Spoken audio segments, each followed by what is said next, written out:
Student of class third, आज आप अपने इंग्लिश लिटरेचर का लेसन 8 पढ़ने जा रहे हैं। लेसन 8 है बच्चों आपका the brave crab.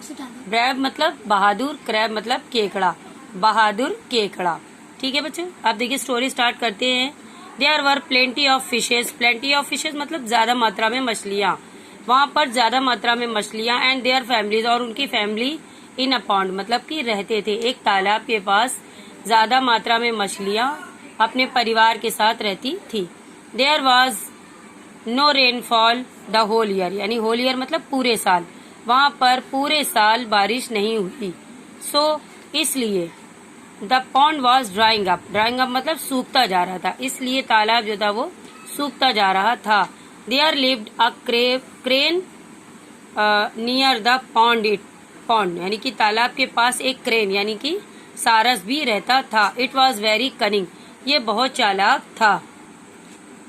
The crane had a desire to have fish as a meal for a long time, यानी कि जो क्रेन था यानी सारस था, डिजायर मतलब इच्छा यानी मर्जी, यानी वो चाहता था, मील मतलब भोजन, भोजन के रूप में मछलियों को, यानी वो मछलियों को भोजन के रूप में खाना चाहता था।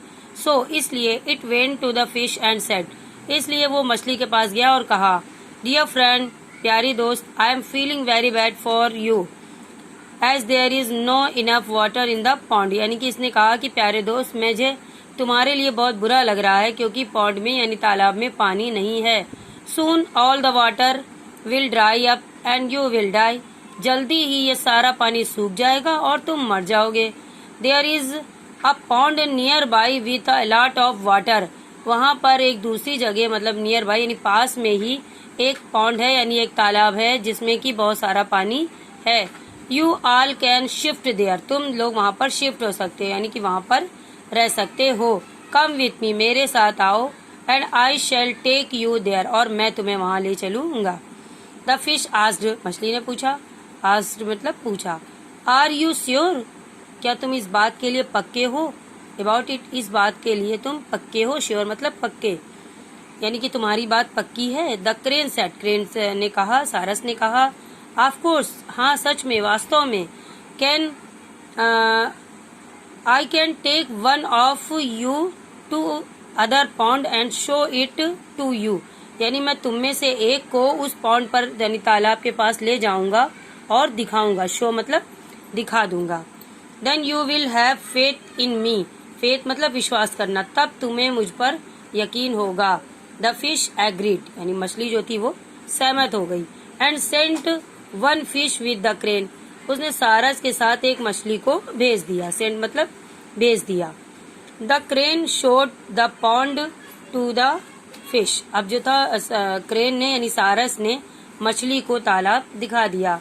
एंड ब्रॉट इट बैक, और उसे वापस ले आया।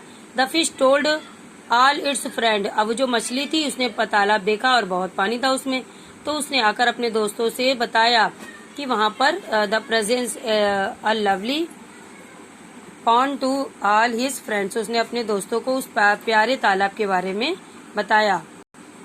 Now all the fish wanted to go there, अब सब मछली वहाँ जाना चाहती थी। द क्रेन सेड, सब क्रेन सारस ने कहा, I shall take you one by one, यानी मैं तुम सबको एक एक करके ले जाऊंगा।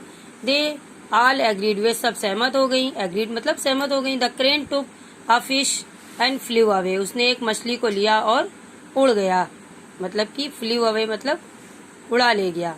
ठीक है, but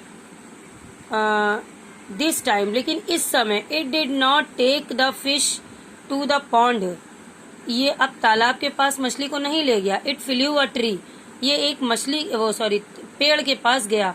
so sat on a branch and ate up, मतलब एट अप मतलब खा लिया।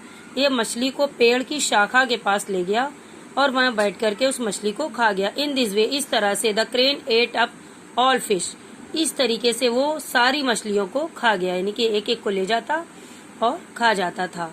It thought I am clever than any other one, मैं ये सोच रहा था कि मैं सबसे ज्यादा चालाक हूँ।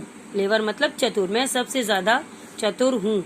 आगे का लेसन बच्चों हम आपको नेक्स्ट पार्ट में पढ़ाएंगे।